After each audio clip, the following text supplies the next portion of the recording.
Hey, shalom everyone. I'm Amir Tsarfati here from Connect in the Jezreel Valley in Galilee, Israel. And welcome to another Anchor podcast. Our faith gives us hope, and that hope is an anchor to our souls. And today with me is Uri Raveh, an Israeli that went through a journey of faith, but a journey that many Israelis probably found themselves going through ever since October 7th. A journey from having been born as a secular, liberal Israeli, all the way through the atrocities of October 7th to the realization that things that he grew up with and understood as a child and also as a grown-up are totally different in light of what happened to the people of Israel in the land of Israel less than 3 years ago, an event that shook the world, shook us as a nation, but also shook Uri's life and brought upon him amazing transformation. So without further ado, Shalom, Uri Raveh, and you are an Israeli that lives in Milan, in Italy. So tell us a little bit about the journey of an Israeli that was born in Tel Aviv into a secular, liberal, Israeli Jewish family, all the way to the big world of Milano in Italy. Thank you, Amir, and thank you for hosting me on the show. Yes, I was born to a secular family in Tel Aviv. One might say the classic Ashkenazi, Israeli.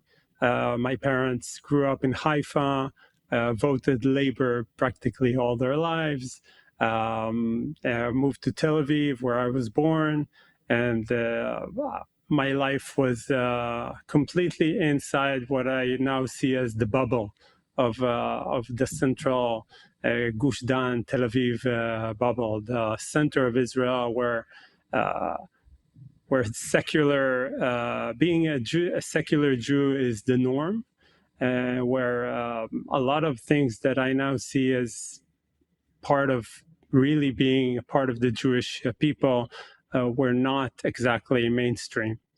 And my story is pretty simple. A lot of people don't know that in Tel Aviv is like the New York of Israel in a way.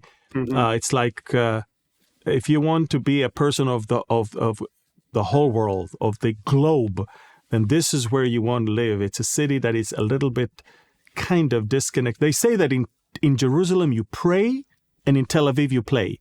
And and I guess this is how people feel like when they come to Tel Aviv, the beach and the secular feel that everything is okay, everything is accepted, everything is allowed, and so that's where you came from, and it's kind of where people kind of try to disconnect themselves from their Jewish heritage and wanted to be the citizens of the big world. Am I right? Yes, but I would say it's not a conscious decision. It's not trying to disconnect. It was normal.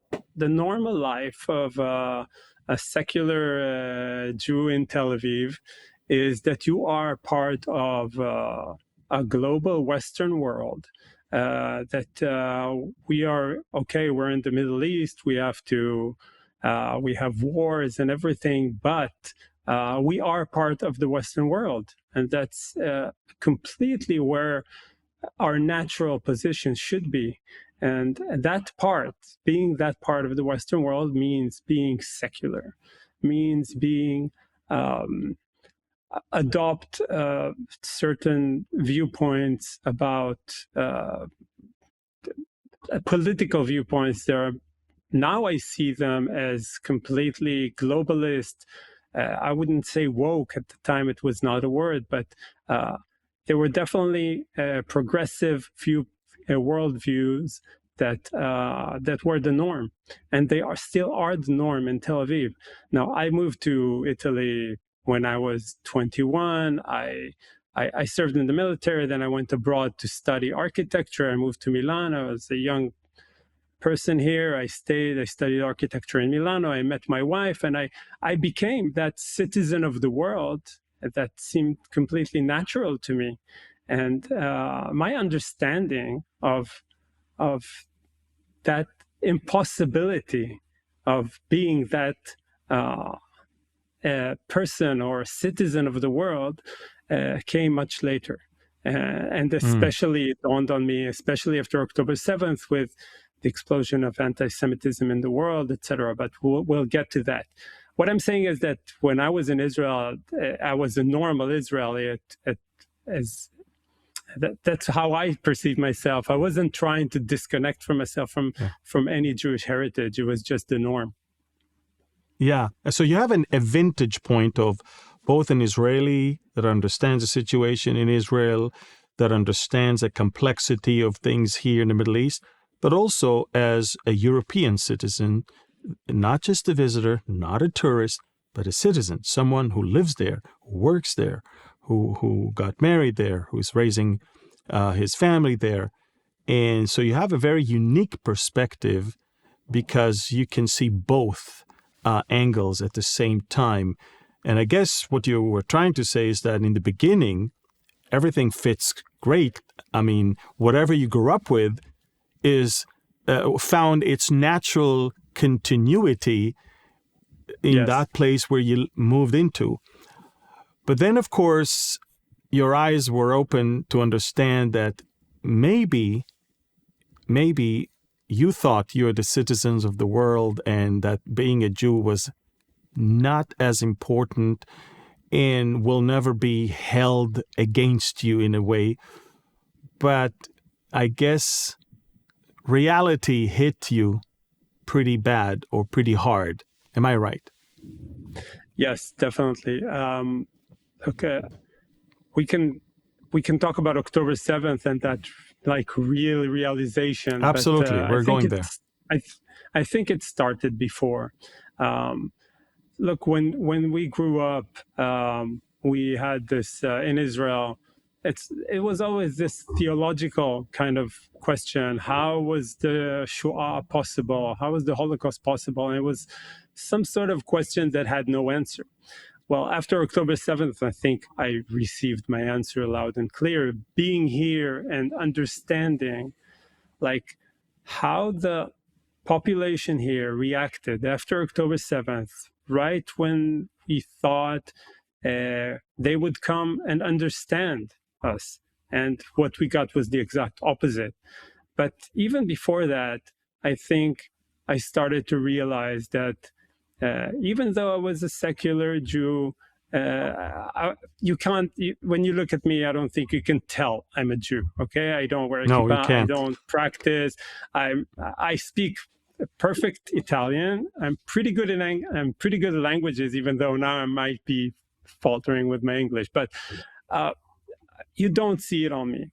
But every now and again, people can tell because maybe you're tired, your language is not that perfect, and people ask you where you're from, and I would say I'm from Israel, and sometimes I would get that look. And we know as Jews that anti-Semitism exists, but we thought it was buried 6 feet under. It was very, very in the background. We thought we've passed that. We thought that the Holocaust kind of brought this terrible, thousands of years of story to an end, and that it's over. Okay, we have our state, and we don't have to suffer anti-Semitism in the world anymore, and that the world understood. But you used to get all these tiny little signals of, people understanding that you're Jewish or understanding that you're Israel, or there are tiny jokes, in Italian you say a rabbi to someone that is cheap, that is attached to money. That's what they call it. It's called a rabbi. So all these kind of things. What is the word in Italian? Rabbino. So when someone is cheap, they call him rabbino? Yes, exactly. So, by the way, it exists also in American in American lingo, I mean, I remembered when I was leading tours in Israel, some of the pastors taught me there's a phrase called to Jew someone down. So, in Yeah, other words, exactly. to lower the price. And that's what they Exactly. So use. Yeah. it's everywhere, but the point is we know it's everywhere, but we didn't give it importance. It was just like some sort of folklore. You know what I mean? It's not serious. Uh, it's not a real Yeah. threat. It's not a real prejudice. It's just a joke. Let me jump forward. I want to tell you an incident that happened to my wife here in my neighborhood. So, like I said, you A cannot wife, tell I'm a your wife that is Roman Catholic. She's not even Jewish. Yes, yes, yes. She's not even doing it. But listen to this story; it's crazy. So Okay. I live in a peripheral area of Milano, and it's a neighborhood where everybody knows everybody. And we have little shops around. Like we have an optometrist, maybe 200 yards from where I live, and we know this person for I don't know 20 years. Like everybody knows everybody. My wife has vision problems. She used to go there a lot, and she goes there to do something. This is post October 7th.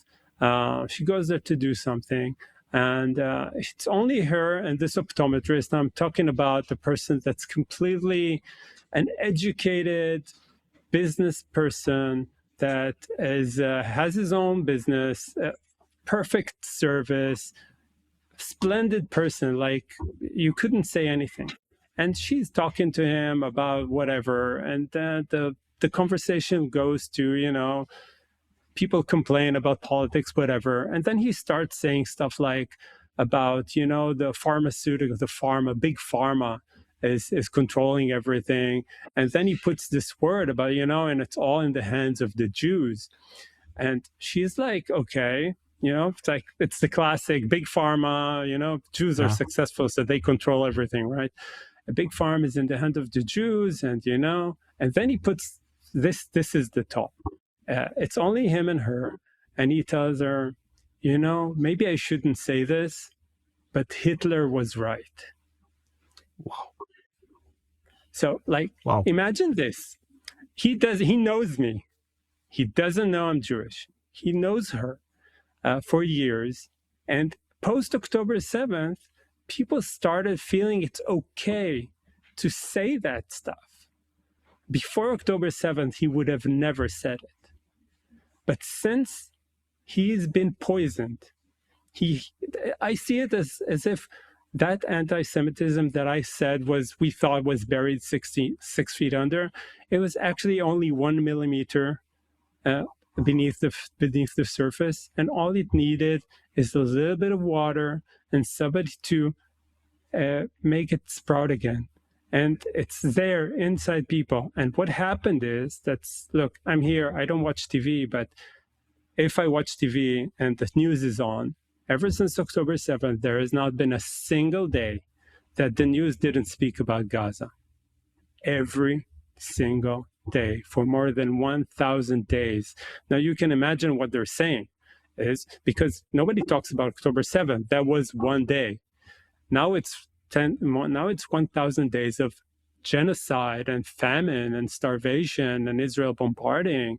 Nobody gives the context. So what I'm seeing is that there is a system that slowly but thoroughly is feeding the anti-Semitism and making it grow and making it legitimate up to the point where such people that you would never, ever suspect to be anything other than a normal citizen, law-abiding citizen, would say such a thing to another person, okay?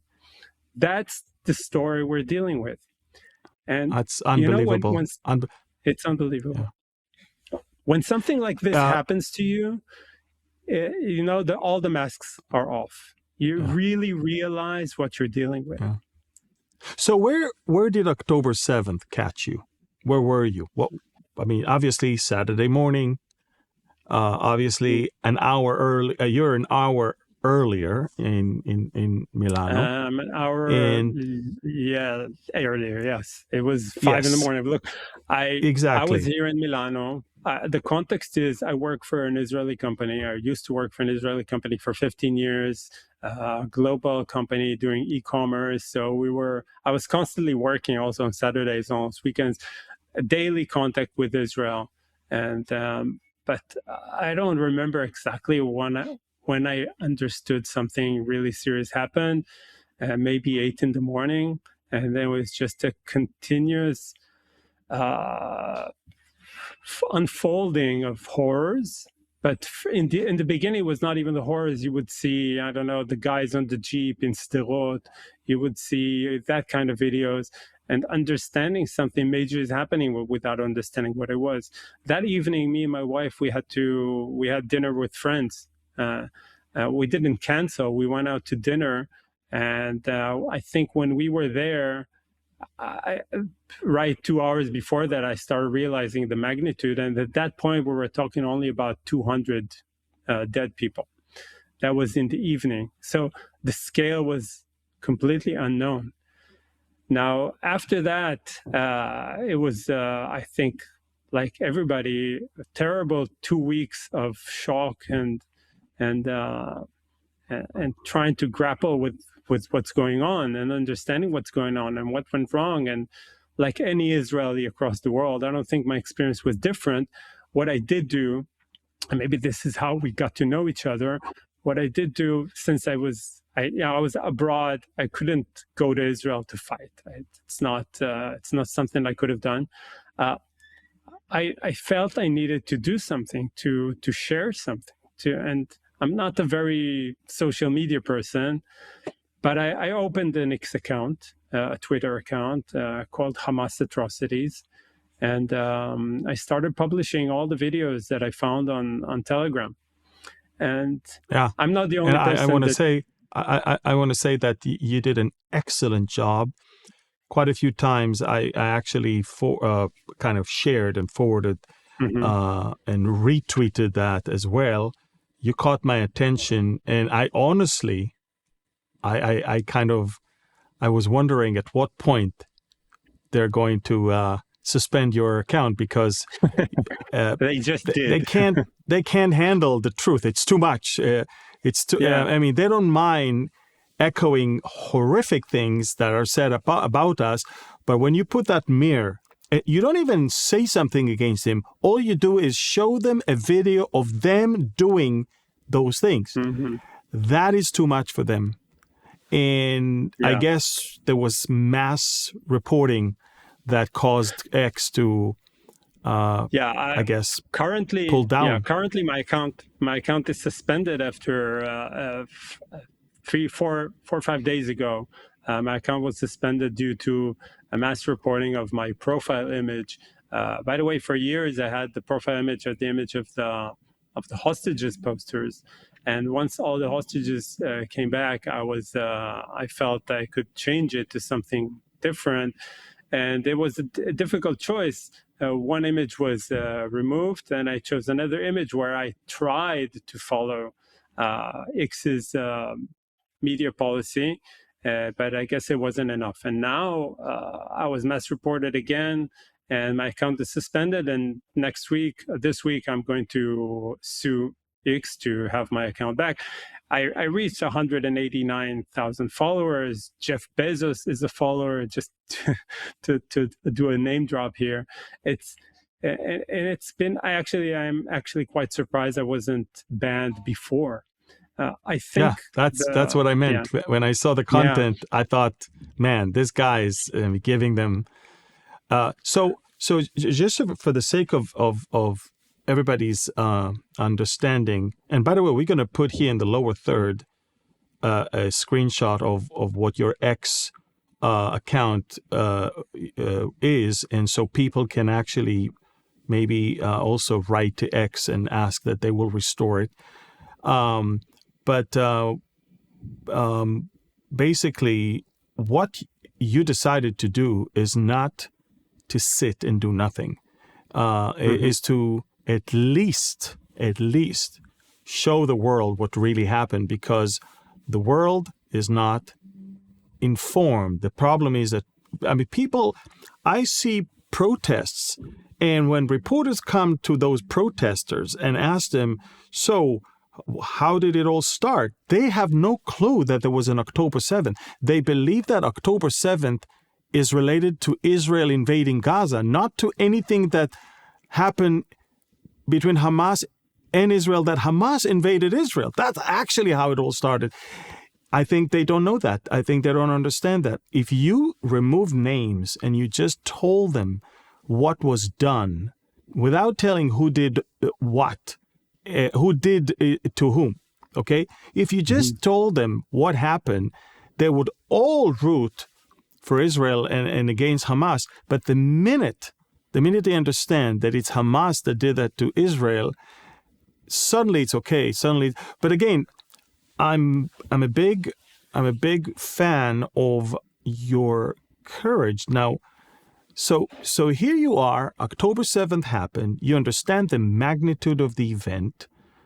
What led you to take action? I mean, was it overnight? Was it over a week or two? Tell us a little bit about that, because a lot of people wish they either have the courage or they think they're not good enough to be a soldier in that battle. So, Well, tell us about yourself. I think it started from basic frustration. I had no goal to become big. I had no idea I would become a big account. I just sat here. It was extremely sad and extremely horrifying. And by the way, a year before October 7th, Elon Musk bought Twitter and removed. I follow politics a lot. I follow all the tech world and all those issues for quite some time. And I felt, okay, this is the right time to use X, because it's where influence really happens. And now it's finally free to be able to post the truth without being subjected to too much censorship. And I just felt it was something that I should do. And it came out of frustration. I had no idea where it was going to lead me.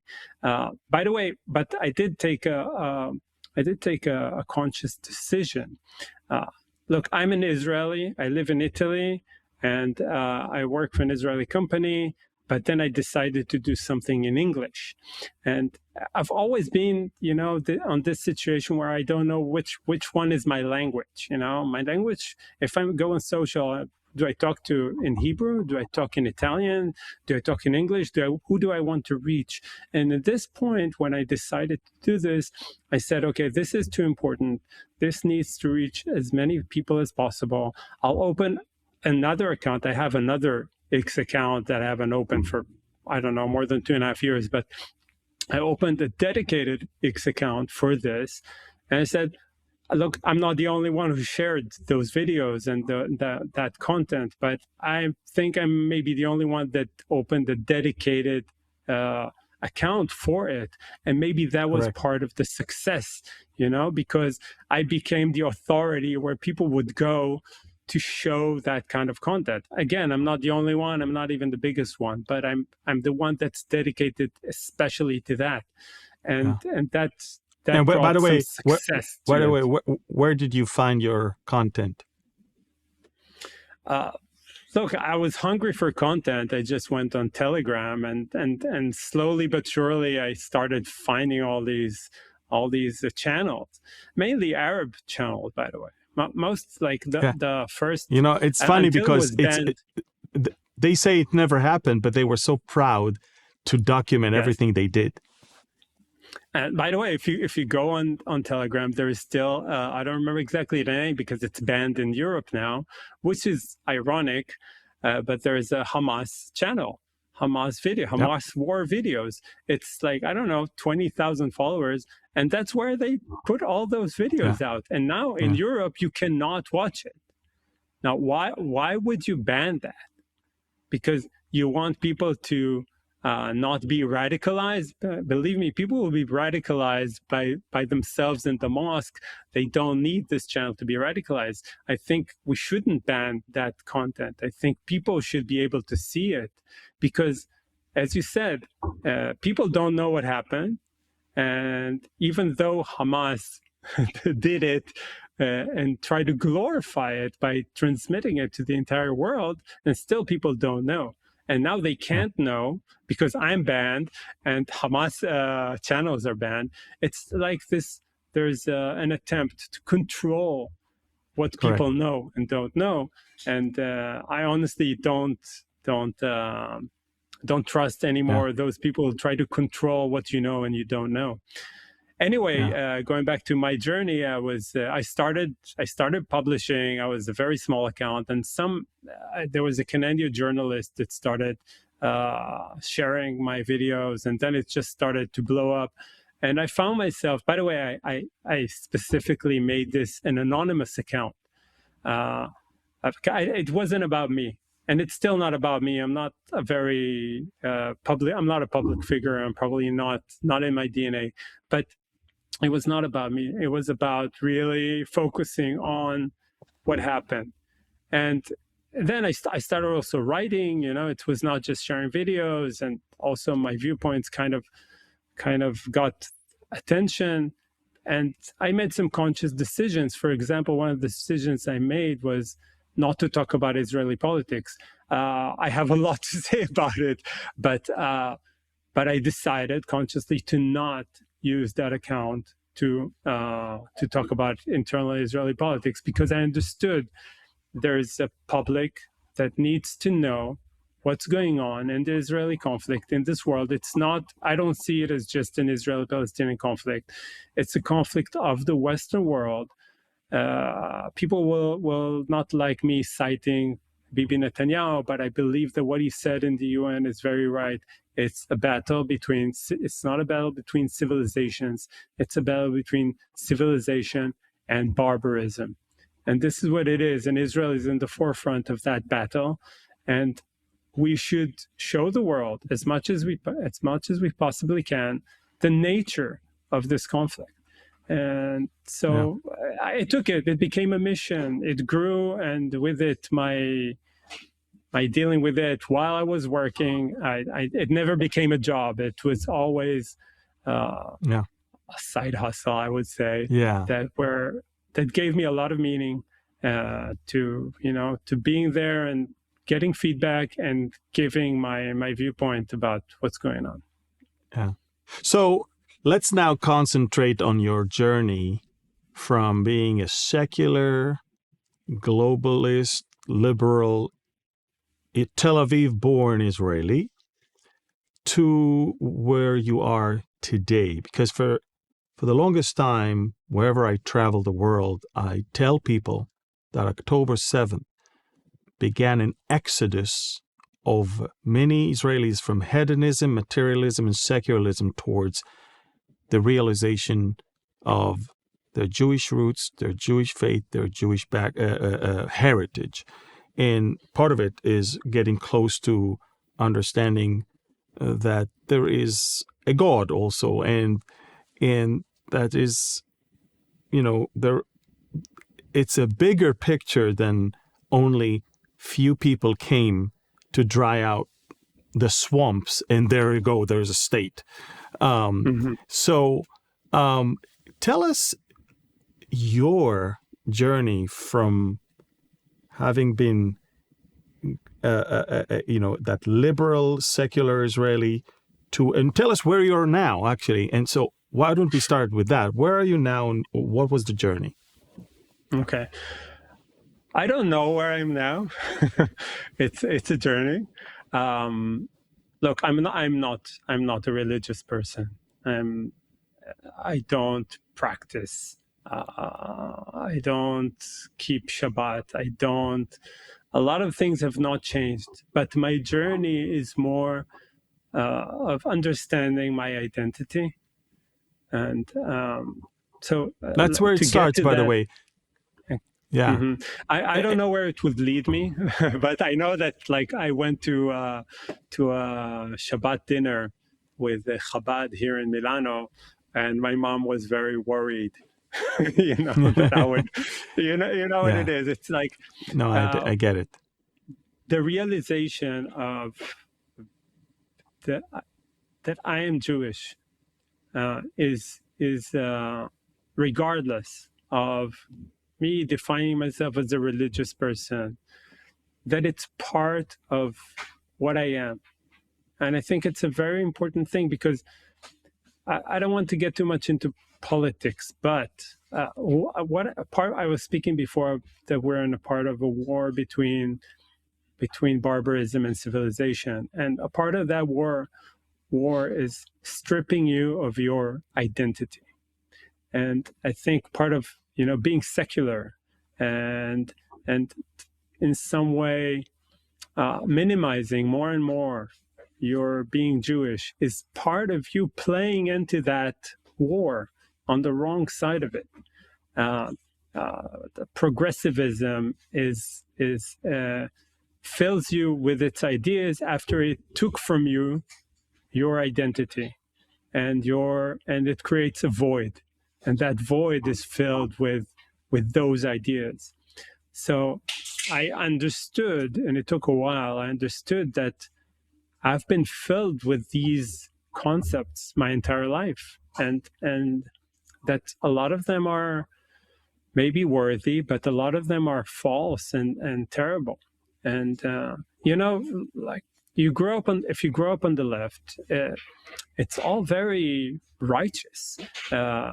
You feel that, of course, everybody feels that they're right, but today I see a certain moral superiority of the left that is completely baseless, and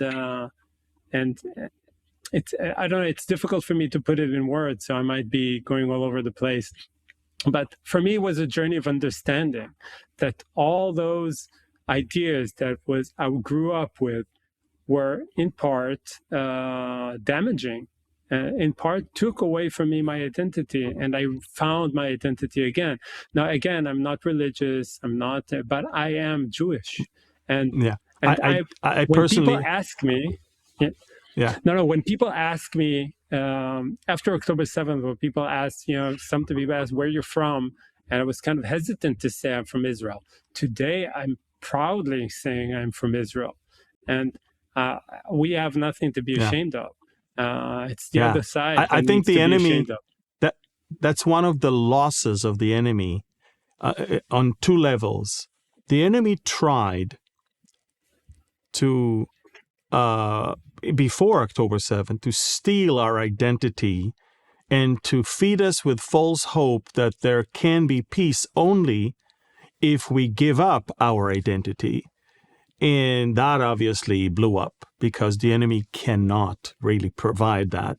But the second thing is, the enemy also tried to cause us to be ashamed of our identity, and now we're very proud of it.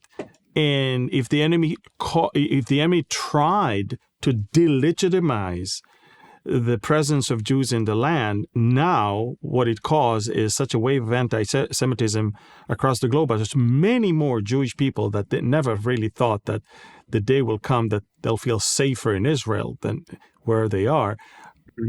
They're now flocking to Israel from places that are pretty well off. I mean, we're talking about Australia, we're talking about Western Europe, we're talking about Northern America, and now they understand it's getting worse and worse wherever they are, and actually Israel has become a safer place for the Jews than any other place that they saw.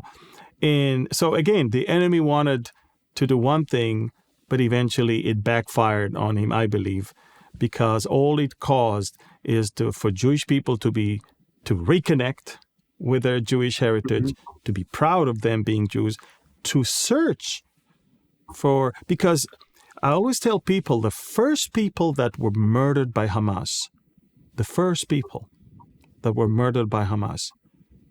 were the people that were actually the most pro-Palestinians among the Israelis. Those who live in the kibbutzes along the Gaza border, those who attended the festival that was supposed to be a festival of peace and harmony and all of that, these are the people that were massacred. In fact, the religious communities not far were the ones that knew what the enemy is all about. That's why they secured themselves so much, and the enemy couldn't go in. But it's the secular kibbutzes that were super pro-Palestinian, that provided work for the Palestinians, that took them to Israeli hospitals for treatments, that really were there in every forum to support a Palestinian statehood and all of that. They're the ones that Hamas killed and brutally murdered or kidnapped. And why? Because for them, it doesn't matter. You're a Jew. It doesn't matter if you're settlers. A leftist. There you go. You're settlers, whether it's the West Bank, Judea, Samaria, God. It doesn't matter if Golan Heights. Every non-Muslim, in that case, every Jew that lives in every square inch of what they call Palestine is a settler. And so while if you took a piece of land that used to be Muslim once, it's okay to kill you. It's actually very good to kill you. You're doing a service to your religious ideas.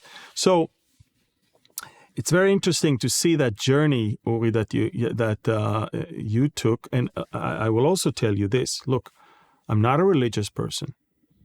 You don't see the earlock, you don't see a yarmulke on my head, and I don't keep the Sabbath the way the religious Jewish people will keep the Sabbath. But nevertheless, I am a believer. I have faith. You can have faith, Uri, without having to, wear those things and do specific rituals. But I do want to tell you that I believe that God exists, but I also believe that the story of Israel has been foretold from the prophets of Israel. The whole Declaration of Independence of Israel mentions that Israel was born according to the vision of the prophets of Israel, and so we cannot disconnect ourselves from the Bible. And by the way, every archaeological finding in so many places around this country confirms the biblical narrative. And discredit any idea that we were not here before. So Uri, that's actually what. Sorry to interrupt, but that's actually what makes it so crazy to think about the trajectory of the Israeli left. And you were saying, a lot of people around the world kind of understood because they saw what happened on October 7th, and you spoke about the enemy. I think the real threat we're facing is not the enemy. The real threat is inside the West, inside Israel itself, the people who refuse to understand, who cling to the illusions of a globalist worldview, where everybody is the same, all cultures are alike, nobody's better than anybody. And in order to cling to that illusion, to me, I was in favor of the Oslo Accords. Today, I think about it, how crazy it is for the Jewish people after 2,000 years to say, okay, take Judea.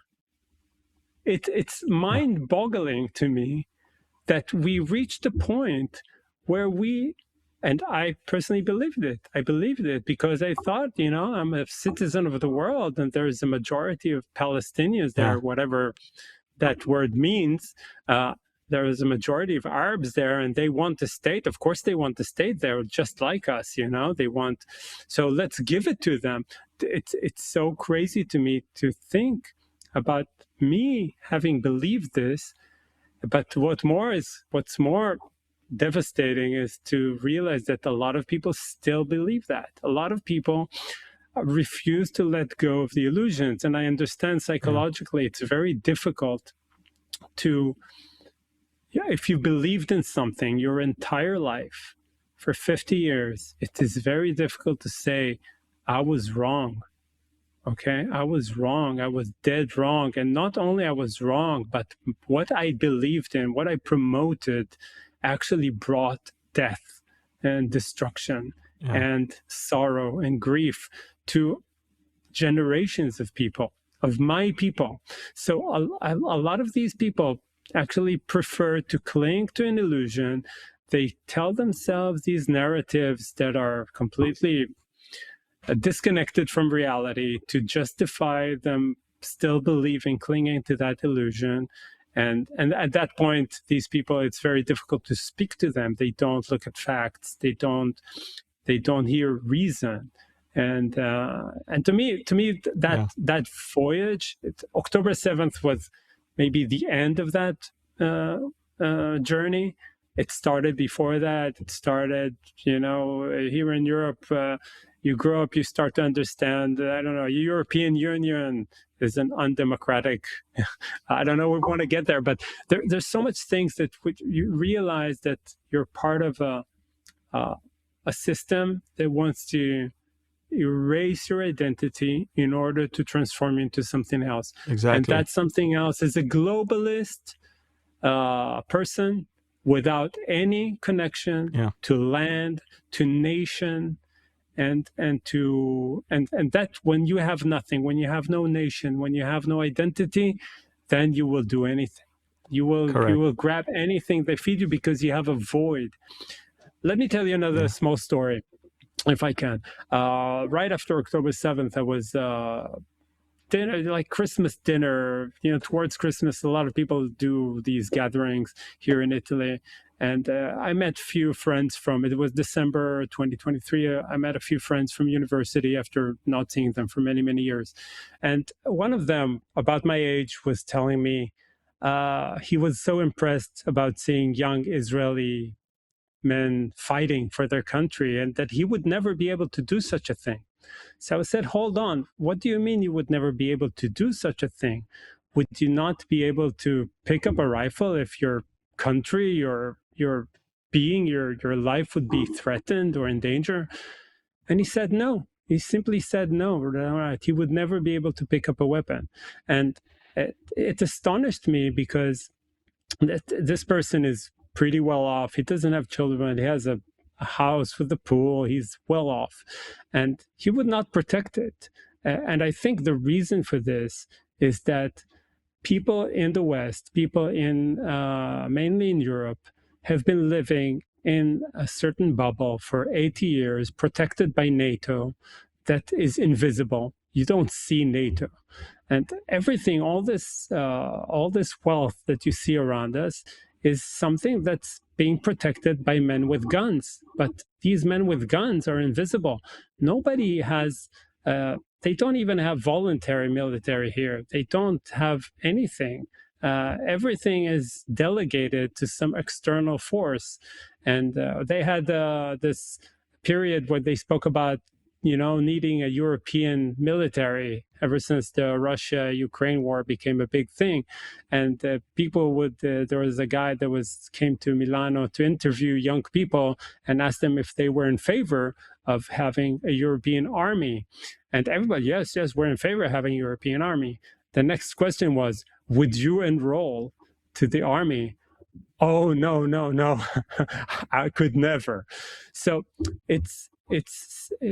I'm saying this because there's where we started talking about this, about people not understanding what is going through in Israel, what people in Israel are going through, and how people's minds people became weak because their identity was taken from them.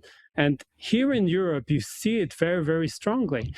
Everything that has to do with the nation is bad. So being a nationalist is bad. There is no right wing. There's only far right. Okay, if you are a right wing leader and you follow what the European Union is saying, you're okay. But if you don't follow what the European Union is saying, you're far right. And you can see that about Orban. You're an extremist. You're an extremist. You're a white supremacist. Look at what's happening, and look at look at what's happening in Spain. Look at what's happening with immigration. It's a mess here, and Yeah. maybe we're I I always going tell off people script. it backfires in Europe right now, and it's funny because you probably heard that interesting article that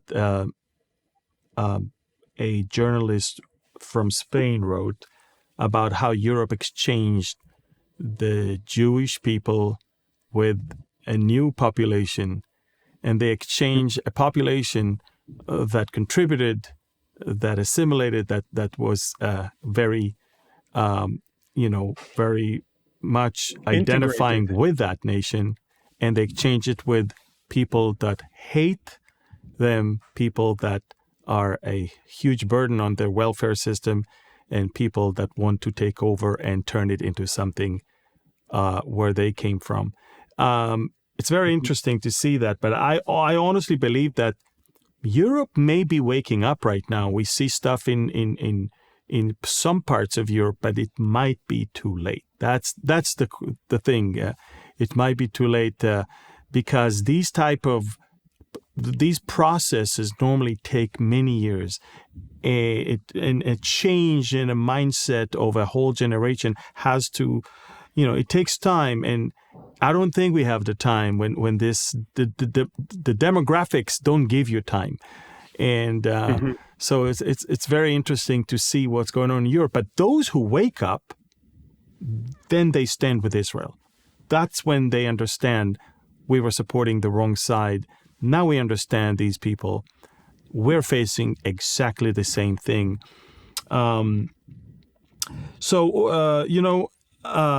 Just to wrap things up, Uri, I remember you told us that one of the things that kind of lifted you up and encouraged you was when you saw on my Telegram channel all these videos of Christian communities supporting Israel. And tell us a little bit about that, because, all over the world, there's not too many people that love Israel, support Israel. But I think it's important that we tell those who do that they do an amazing job, and that not only that they bless the heart of God for his people, but they bless the heart of the people themselves. So can you share a little bit about that? Yes, I'll be glad to, because actually I came to know you and your work and your channel through Telegram when I was here, just going down the rabbit hole of understanding what's going on.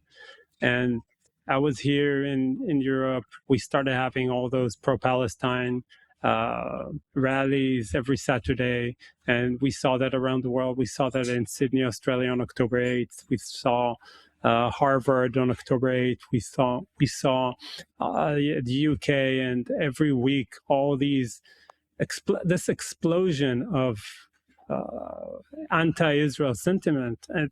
And as a person who felt so Israeli at that point, but was here outside, it was very difficult. It was difficult to understand that you're being closed on from both sides, and it seemed like everybody was against us. And then I came to see that you were in your Telegram channel. You would post these pictures and videos of these congregations or communities. They would send you, solidarity and pictures with the flag of Israel. And at a certain point, I saw that you posted a lot of those. I even posted, I downloaded them, I posted them to X. Now I can't find it, but I did a post about it, because a part of the message, the message that I was giving was not just that.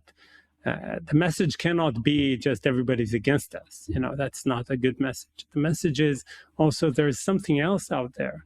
And your Telegram channel actually made me know a part of that, a part of this world that was completely unknown to me. As I said, I'm not a religious person. I don't follow a lot of religion or religious material.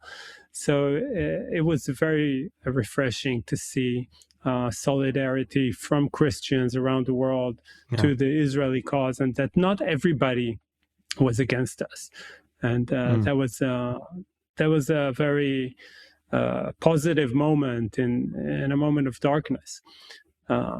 So thank you for that, and thank to all the people who sent you those messages. And it's good for them to know that what they sent to you actually reached a lot of people.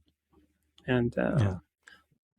Well, I just want to encourage people that are watching us to continue to pray for the Jewish people, for the people of Israel, but also for Israelis that are all around the world that feel like not only that we have physical war at home, but we have the war of public opinion and a very, very intense spiritual war all over the world. And I think you're in the forefront of that one. And thank God that you had the courage to stand up and take action and expose the truth when needed. And we're going to also encourage people to write to X in order to have your account restored and in order for truth to be told. And I think they just probably at some point they were looking for an excuse to block you.